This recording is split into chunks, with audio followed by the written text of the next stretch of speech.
ओवीस kitchen या recipe चॅनलमध्ये तुमचे स्वागत आहे। तर आज आपण एक कच्चा बटाटा किसून कोथिंबीरमध्ये टाकून अतिशय भन्नाट चवीची रेसिपी पाहणार आहोत।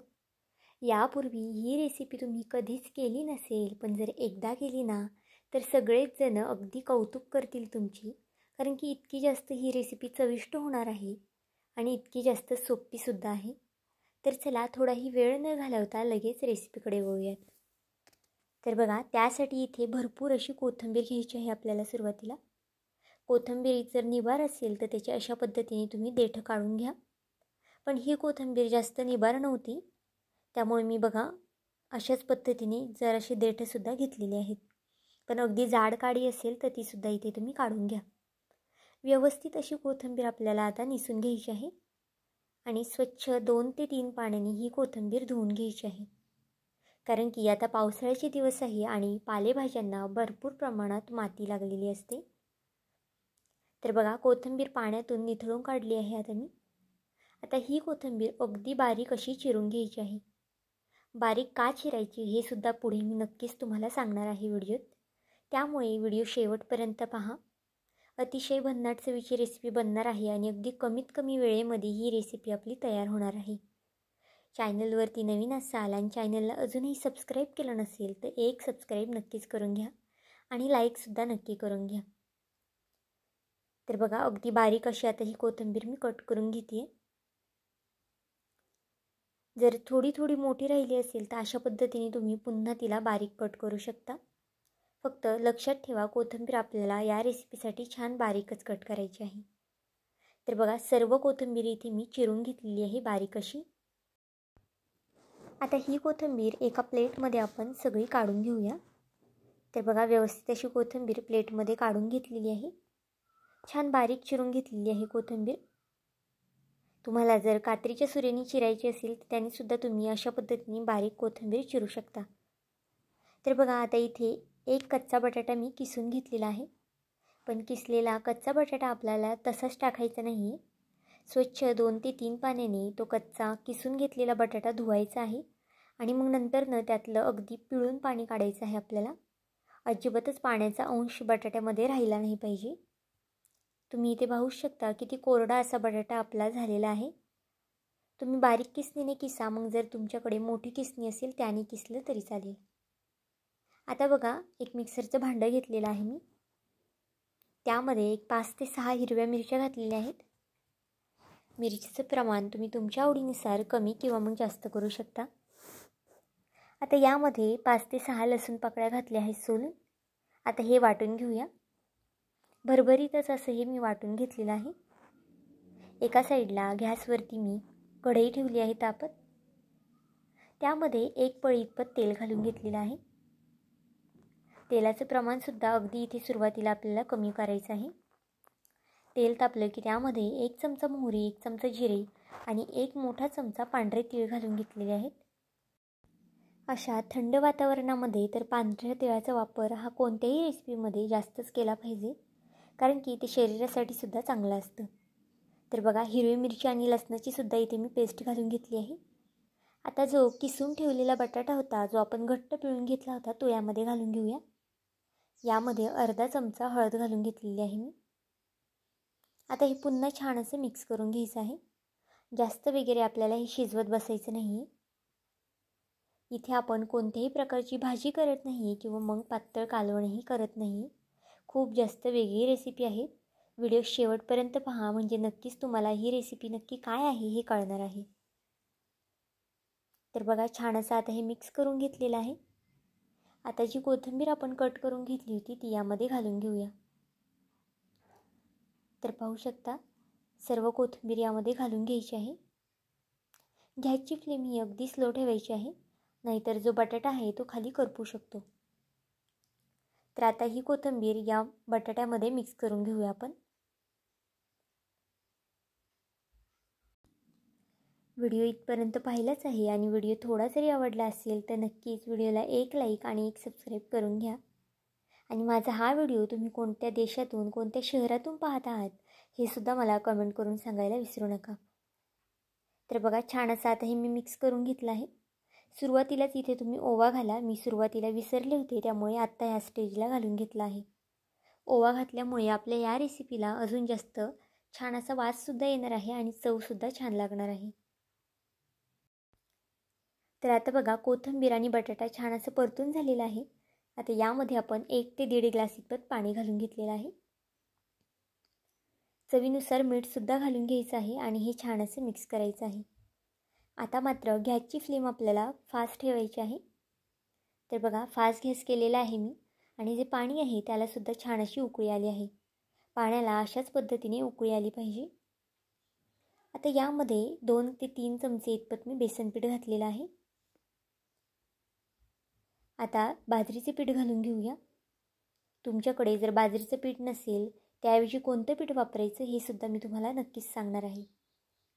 तर बघा 2 चमचे बाजरीचं पीठ आणि 1 ते 1.5 चमचा मी इथे तांदळाचं पीठ घातलेलं आहे. जर बाजरीचं तांदळाचं पीठ नसेल तर त्याऐवजी तुम्ही ज्वारीचं पीठ वापरलं तरी चालेल. तर बघा पीठ घातल्यानंतर गॅसची फ्लेम स्लो ठेवा आणि असं ढवळून घ्या. हे छान अगदी सतत हलवून घ्यायचं आहे, म्हणजे याच्या ज्या गुठळ्या आहेत त्या होणार नाही. तर बघा अगदी सहज असं मॅश करता येतं. कलथ्याने मॅश करा किंवा मग पळीने सुद्धा हे तुम्ही व्यवस्थित असं मॅश करू शकता. अगदी खमंग रुचकर अशी ही रेसिपी तयार होणार आहे आणि खायला म्हणाल तर नक्कीच चवदार लागणार आहे. पाहुणे आल्यावर तर नक्कीच ही रेसिपी तुम्ही करा, कारण की ते तुमची वाहवा केल्याशिवाय राहणार नाही. लहानांपासून मोठ्यांपर्यंत सर्वांनाच आवडणारा हा पदार्थ आहे. तुम्ही सणासुदीला सुद्धा ही रेसिपी करू शकता किंवा मग आता पावसाळ्याचे दिवससुद्धा आहेत. आत्ता लगेच म्हटलं तरी तुमच्या घरात या रेसिपीचं साहित्य अवेलेबल नक्कीच असणार. तर बघा इथे थोडंसं पीठ मला कमी वाटत आहे, त्यामुळे पुन्हा मी अर्धा चमचा इथे तांदळाचं पीठ घालून घेतलं आहे. आता पुन्हा हे छान असं मिक्स करून घ्यायचं आहे. गॅसची फ्लेम इथे मी कुठेही फास्ट केलेली नाही आहे. अगदी स्लो ठेवायचा आहे गॅस, नाहीतर मग जे बॅटर आहे ते खाली चिटकून जाईल. आता यावरती 1 ते 2 मिनटासाठी मी झाकण ठेवलं आहे. आपल्याला मध्ये आधी यावरती झाकण ठेवायचं आहे. तर बघा आता 1 ते 2 मिनिटांनी पुन्हा हे छान असं मिक्स करून घेते. झाकण ठेवल्यानंतर सुद्धा आपल्याला गॅस अगदी स्लो ठेवायचा आहे, नाहीतर जे हे पीठ आहे ते अगदी खाली चिटकू शकतं. तर बघा इथे बॅटर थोडंसं मला अजून पातळ वाटत आहे, कारण की बॅटर आपल्याला अगदी दाटसर लागणार आहे, जास्तसुद्धा बॅटर पातळ लागणार नाही. तर बघा इथे थोडंसं पातळ बॅटर आहे, त्यामुळे पुन्हा मी 2 ते 3 मिनटासाठी याला छान वाफ देणार आहे. तर बघा पुन्हा झाकण ठेवून घेऊया. तर आता 1 ते 2 मिनटं झालेली आहेत. पुन्हा झाकण काढूया. पाहू शकता ह्याला छान अशी वाफसुद्धा बसलेली आहे आणि जे आपलं पीठ आहे ते सुद्धा अगदी परफेक्ट असं शिजलेलं आहे. यामध्ये बाजरीचं पीठ आणि बेसन पीठ असल्यामुळे शिजायला थोडासा वेळ लागू शकतो. तर बघा छान असं पीठ आपलं शिजलेलं आहे. जर तुम्हाला मीठ वगैरे कमी वाटत असेल तर तुम्ही याच स्टेजला आता मीठ टाकू शकता. आता गॅसची फ्लेम आपल्याला बंद करून ठेवायची आहे आणि कढई एका साईडला आपल्याला उतरून घ्यायची आहे. आता बघा इथे एका प्लेटला मी थोडंसं तेल लावून घेतलं आहे. अगदी कडेपर्यंत आपल्याला तेल लावून घ्यायचं आहे. तुम्ही डब्यातसुद्धा करू शकता किंवा मग अशा पद्धतीने प्लेटलासुद्धा तेल लावू शकता. तर बघा आता थोडेसे खालच्या साईडने पांढरे तीळ मी भुरभुरले आहेत. पांढरे तीळ घालणं अगदी ऑप्शनल आहे. तुम्हाला जर आवडत असेल तर घाला किंवा मग नाही घातले तरी चालतील. आता जे बॅटर आहे ते आपल्याला सर्व यामध्ये टाकून घ्यायचं आहे ताटामध्ये. गरम गरम असतानाच हे बॅटर आपल्याला यावरती टाकून घ्यायचं आहे.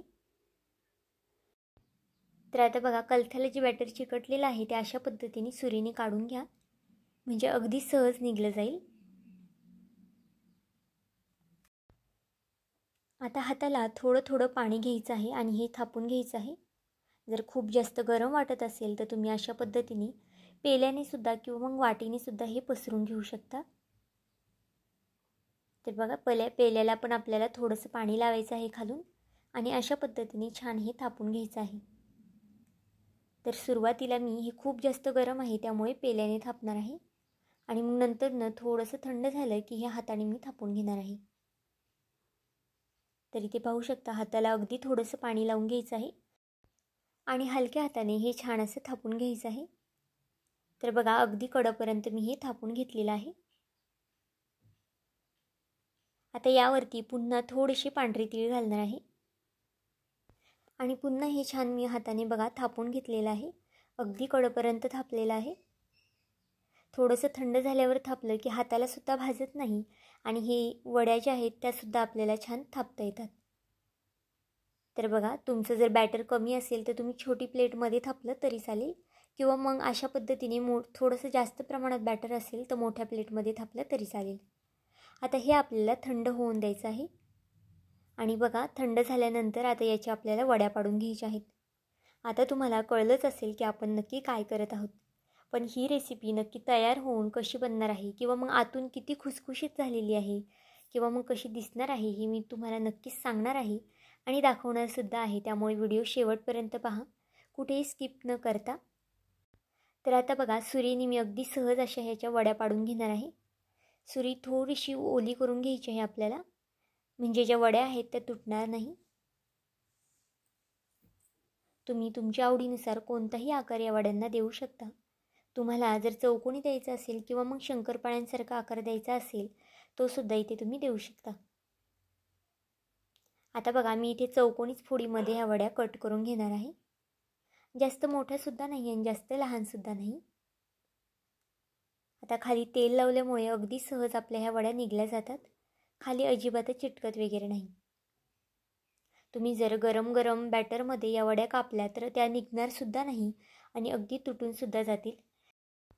त्यामुळे अगदी अशा पद्धतीने बॅटर थंड होऊ द्या आणि मगच वड्या कट करा, म्हणजे त्या वड्या अगदी सहज अशा कट होतील आणि तुटणार वगैरे अजिबातच नाही. आता या वड्या तुम्ही 2 पद्धतीने खाऊ शकता. तुम्हाला जर तेलकट वगैरे अजिबातच करायचे नसतील तर तुम्ही कढईमध्ये नुसतं जिरी, मोहरी, थोडेसे पांढरे तीळ, कढीपत्त्याची फोडणी देऊन या वड्या परतल्या तरीसुद्धा अगदी खमंग लागतात खायला किंवा मग तळूनसुद्धा अगदी खमंग लागतात. तर इथे बघा मी तळून दाखवणार आहे. गॅसवरती कढई सुरुवातीलाच मी तापत ठेवलं आहे तेल. आता तेल कडकडीत असं तापून द्यायचं आहे. गॅसची फ्लेम अजिबातच स्लो वगैरे करायची नाही आहे. फास्ट गॅसवरतीच ह्या वड्या आपल्या तळून घ्यायच्या आहेत, नाहीतर मग वड्या लूज पडतील आणि मग तेल जास्त पितील. त्यामुळे फास्ट गॅसवरतीच या वड्या छान खमंग अशा तळून घ्यायच्या आहेत. तर बघा एक एक करून या वड्या मी यामध्ये सोडणार आहे. आता इथे कढई थोडीशी पसरटी आहे त्यामुळे एक संगती जराशा जास्त सोडता येतात. पण जर तुमची कढई लहान असेल, खोलगटी असेल तर एकदम सोडू नका. 3 ते 4 वड्या एका टायमाला तुम्ही सोडा. तर बघा फास्ट गॅसवरती आता ह्या वड्या मी छान अशा तळून घेणार आहे. अगदी कशासोबतही या वड्या तुम्ही खाऊ शकता. चटणीबरोबर, चहाबरोबर किंवा मग टोमॅटो केचपसोबत. खूप जास्त चवीला भन्नाट लागतात आणि ही रेसिपी तुम्ही जर एकदा केली ना तर नक्कीच आठवड्यातून 2 ते 3 वेळा नक्कीच कराल. तर बघा छान अशा फास्ट गॅसवरती वड्या तळून घ्यायच्या आहेत. गोल्डन रंग येतोपर्यंत आपल्याला याला तळायचं आहे. बघा अशाच पद्धतीने छान असा गोल्डन रंग आला की या वड्या आपल्याला काढून घ्यायच्या आहेत. अजिबातच तेलकट वगैरे होत नाही आणि अजिबातच खायलासुद्धा खवखव लागत नाही. अगदी छान लागतात चवीला. आता या वड्या एका प्लेटमध्ये काढून घेते आणि त्याच पद्धतीने दुसऱ्यासुद्धा वड्या मी तळून घेणार आहे. तुम्ही या वड्या अशा पद्धतीने करून फ्रीजमध्ये स्टोअरसुद्धा करू शकता 10 ते 15 दिवस. आणि ज्या वेळेस तुम्हाला तळून खायच्या आहेत त्यावेळेस तुम्ही अशा पद्धतीने काढून त्या तळूसुद्धा शकता. तर बघा यासुद्धा वड्या छान फास्ट गॅसवरती खमंग अशा तळून घेणार आहे. व्हिडिओ इथपर्यंत पाहिलाच आहे आणि व्हिडिओ थोडा जरी आवडला असेल तर नक्कीच व्हिडिओला एक लाईक आणि एक सबस्क्राईब करून घ्या. तर बघा यासुद्धा वड्या छान अशा काढून घेऊया आपण प्लेटमध्ये. तुम्ही रंग तर पाहू शकता वड्यांना किती छान असा आलेला आहे. आता एका प्लेटमध्ये या सगळ्या वड्या मी काढून घेते. तर इथे मी टोमॅटो केचपसोबत या वड्या सर्व केलेल्या आहेत. तुम्ही कोणत्याही चटणीबरोबर किंवा मग नुसत्या खाल्ल्या तरीसुद्धा ह्या अगदी अप्रतिम लागतात. आता इथे तुम्ही या वड्यांचा आवाज ऐकूच शकता. किती जास्त कुरकुरीत खुसखुशीत या वड्या झालेल्या आहेत. आतनं अगदी मऊसूत आणि वरनं अगदी कुरकुरीत अशा या वड्या झालेल्या आहेत. तर बघा छान अशी आतून जाळीसुद्धा वड्यांना पडलेली आहे. तर आजचा हा व्हिडिओ तुम्हाला कसा वाटला आम्हाला हे कमेंट करून नक्की सांगा. आणि चॅनलवरती नवीन असाल तर चॅनलला एक लाईक आणि एक सबस्क्राईब करायला विसरू नका.